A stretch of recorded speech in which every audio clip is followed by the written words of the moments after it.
जिनेन्द्र वंदितो सर्वसिद्धे ध्रुव ममल मनोवमं गदिं पत्ते वोच्छामि समय पाहुड मेणमो सुध केवली भणिदम।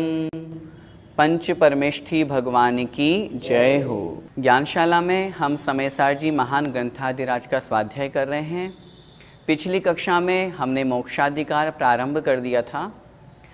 कल की जो कक्षा हमने पढ़ी उसमें हमने समझा जब तक यह जीव शुद्ध नहीं हो जाता, राग द्वेष से रहित नहीं हो जाता, तब तक यह मोक्ष को प्राप्त नहीं कर सकता। जानने मात्र से मुक्ति नहीं मिलती है। उसी बात को आज की इस कक्षा में हम फिर से स्पष्ट रूप से आचार्य भगवान और उदाहरण के माध्यम से हमें यहाँ पर समझा रहे हैं। देखें गाथा क्रमांक 311।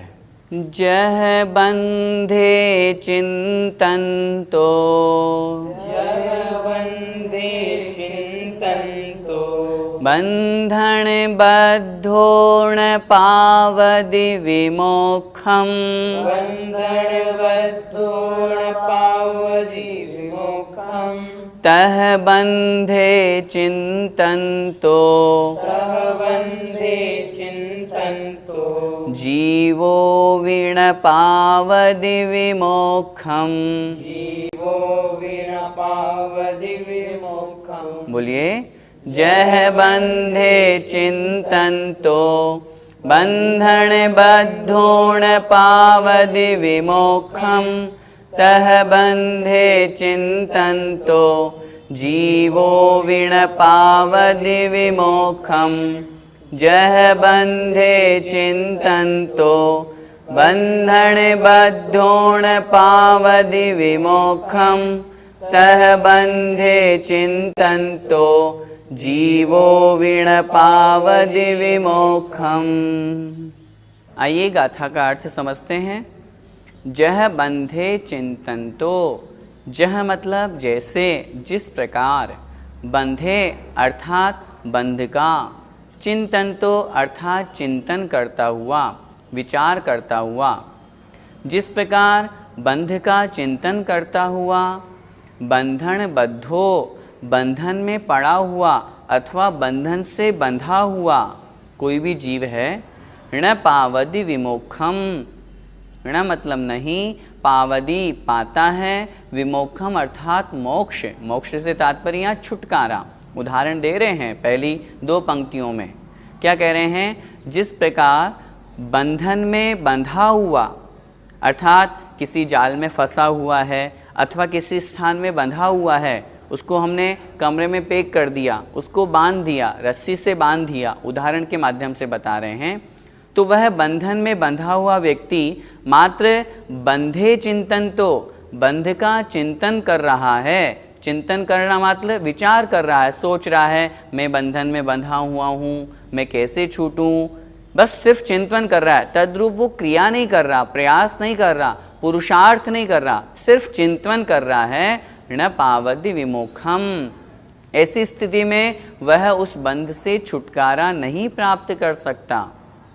तह उसी प्रकार बंधे चिंतन तो जीवोवी, बंध का चिंतन करता हुआ जीवोवी, जीव भी, कोई जीव है संसारी अवस्था में है, वो बंध का चिंतन कर रहा है। हाँ, ये प्रकृति बंध, ये प्रदेश बंध, ये स्थिति बंध, 8 प्रकार के बंध होते हैं, 8 प्रकार के कर्म होते हैं। देखो इस तरह से करने से ज्ञानावरणी कर्म का बंध होता है। इस प्रकार वो कर्म के बंध का चिंतन मात्र कर रहा है। ऐसी स्थिति में न पावदि विमोक्षम, वह जीव भी, न मतलब नहीं, पावदि मतलब पाता है, विमोक्षम अर्थात मुक्ति को, मोक्ष को।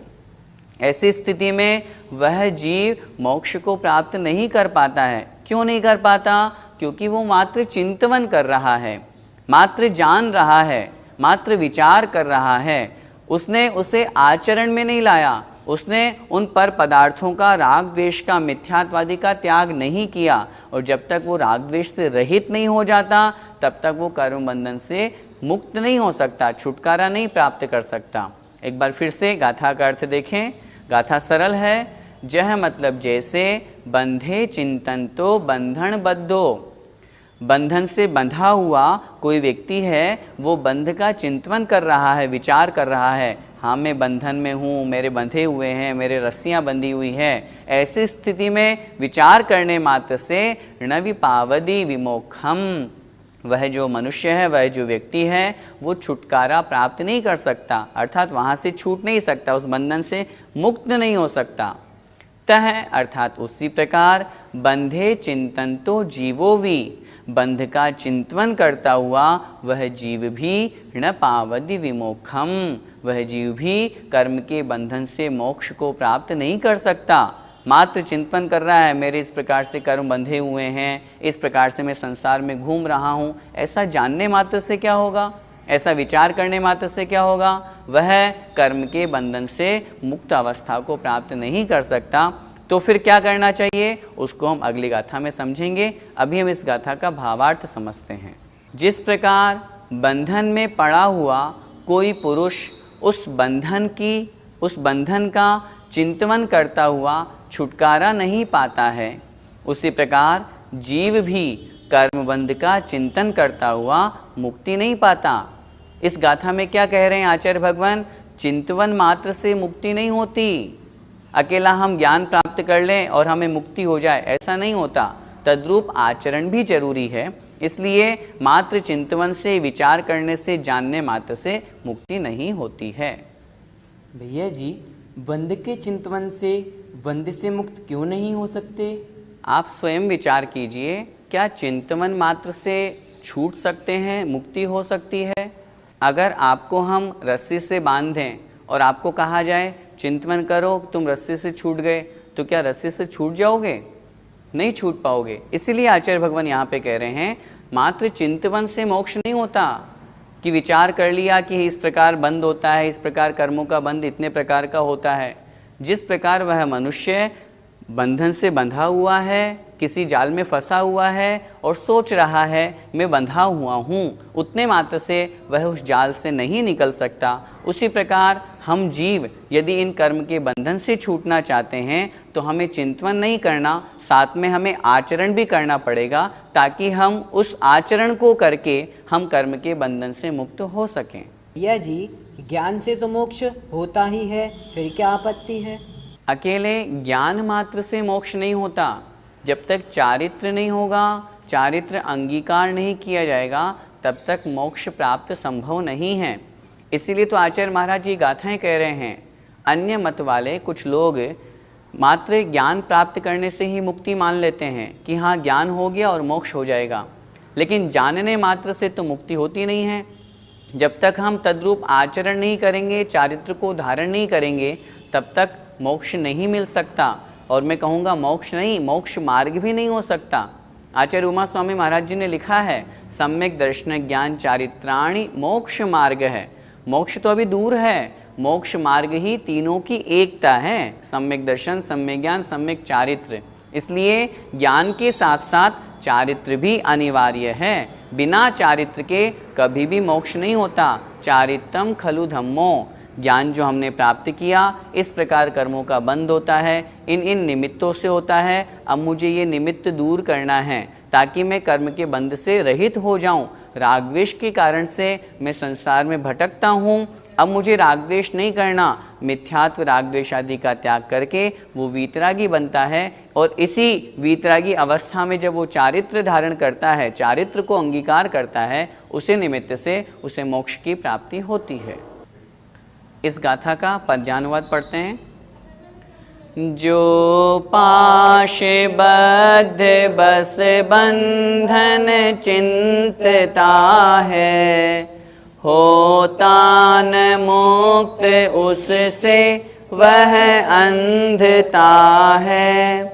तू कर्म बंध भर को यदि चिंतता है, होगा न मुक्त विधि से मति मंदता है।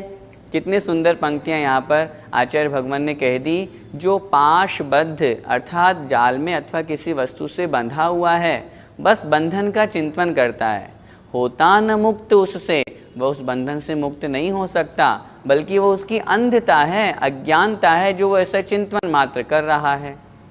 हमें आचार्य भगवान कह रहे हैं, तू कर्म बंध भर को यदि चिंतता है, हे भव्य जीव, यदि तुम एकमात्र कर्म के बंध मात्र को ही चिंतन करते हो, तो होगा न मुक्त विधि से, तो फिर विधि मतलब कर्मों से तुम मुक्त नहीं हो सकते। ये तो मति मंदता है, हमारी जो बुद्धि है उसकी मंदता है, अज्ञानता है, जो हम मात्र चिंतन से ही अपने आप को मुक्त होना मानते हैं। हमें चिंतन के साथ साथ आचरण करना चाहिए। और इसीलिए अब मोक्ष कैसे होगा, कर्मों के बंधन से हम कैसे छूटें, उसके लिए आचार्य भगवान अगली गाथा कह रहे हैं। जह बंधे चेतूणय, बंधन बद्धो य पावदि विमोक्षम,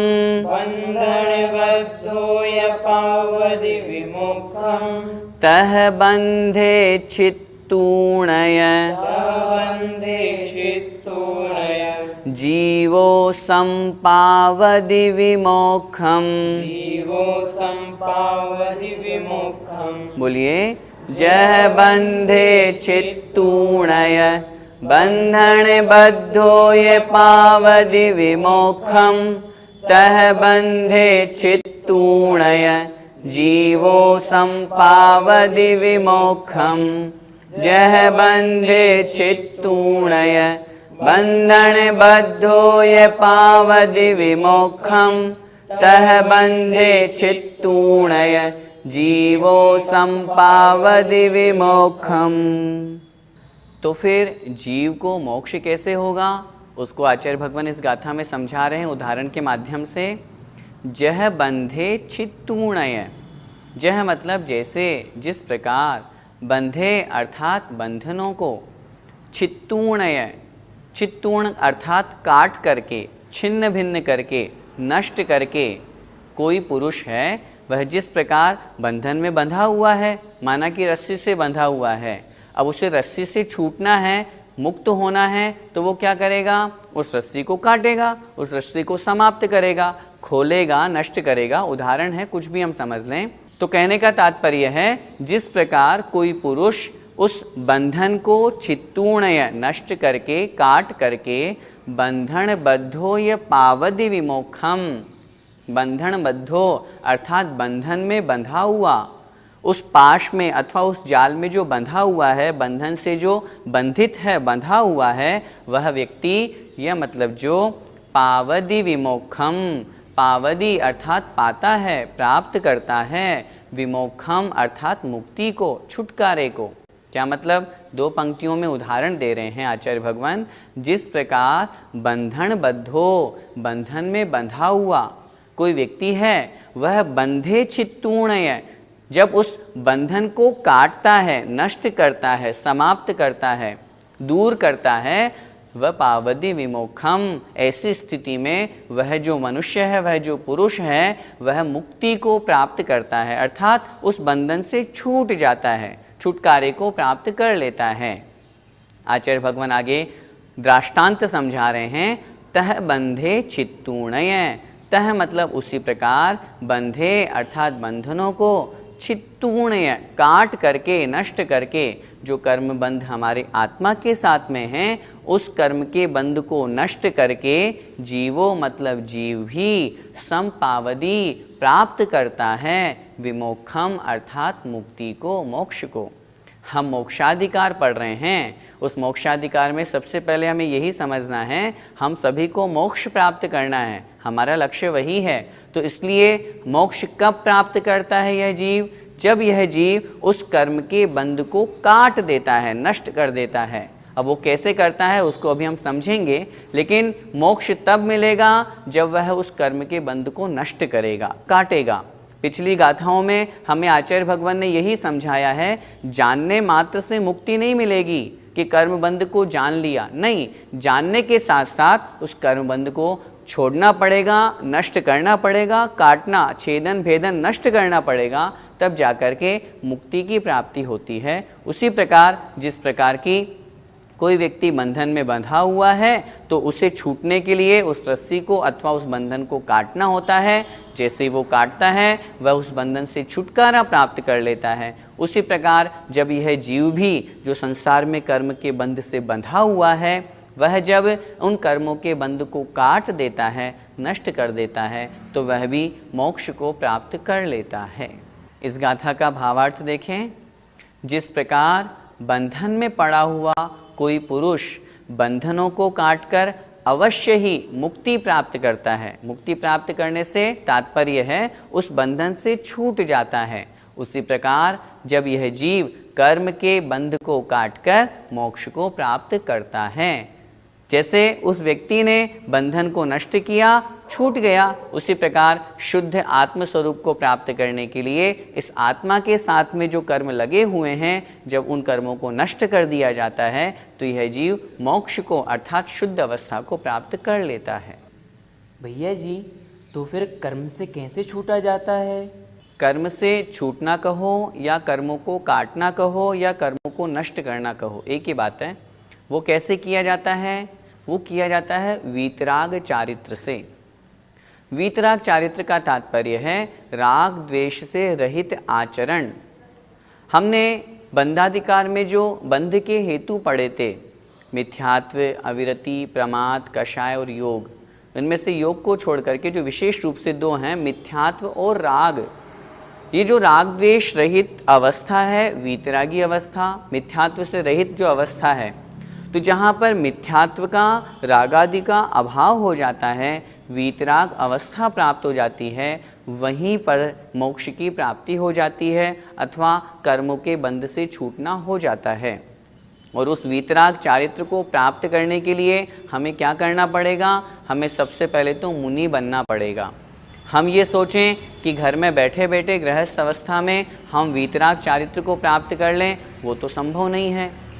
वीतराग अवस्था जहाँ प्राप्त होती है वहाँ पर सम्यक दर्शन, सम्यक ज्ञान और सम्यक चारित्र तीनों एक ही रूप होते हैं, तीनों अलग अलग नहीं होते, क्योंकि वहाँ पर वीतराग अवस्था प्राप्त हो गई है। तो इसलिए उस वीतराग अवस्था को प्राप्त करने के लिए सबसे पहले तो हमें मुनि बनना चाहिए। मुनि बनने के पश्चात शुद्धोपयोग में लीन होना चाहिए। जब तक भेद विज्ञान, मैं अलग हूँ, मैं अर्थात आत्मा, यह शरीर अलग है, इस तरह का जब भेद विज्ञान होता है तो सम्यक्त्व की प्राप्ति होती है। फिर वह जीव पुरुषार्थ करके मुनि पद को धारण करता है। फिर मुनि पद में ही नहीं, मुनि पद में भी वो आत्मलीनता की ओर बढ़ता है, शुद्धोपयोग को प्राप्त होता है। और जब तक शुद्धोपयोग को प्राप्त नहीं होगा तब तक कर्मों की निर्जरा संभव नहीं है। शुभोपयोग में भी कर्मों की निर्जरा है, लेकिन उसमें साथ साथ पुण्य का बंध भी है। लेकिन यहाँ हम वीतराग चारित्र की बात कर रहे हैं, तो उस मुनि अवस्था में शुद्धोपयोग में जब वो लीन होते हैं, स्वसंवेदन अर्थात अपनी आत्मा का अनुभव करते हैं, आत्मा का आत्मा में स्थिर होकर के आत्मा का ही ध्यान करना, यह शुद्धोपयोग है। इस वीतराग चारित्र को प्राप्त करने से ही वह जीव कर्मों के बंधन से मुक्त होता है। जो यहाँ पर गाथा में बात कही गई है कि जब तक वह जीव उस कर्म को नहीं काटेगा, बंधन को नहीं काटेगा, तब तक मोक्ष को प्राप्त नहीं कर पाएगा। तो कर्मों का बंध कैसे काटेगा, कर्मों से मुक्त कैसे होगा? जब वो उस वीतराग अवस्था को, वीतराग चारित्र को प्राप्त करेगा। भैया जी, चारित्र कितने प्रकार का होता है? चारित्र दो प्रकार का होता है, सराग चारित्र और वीतराग चारित्र।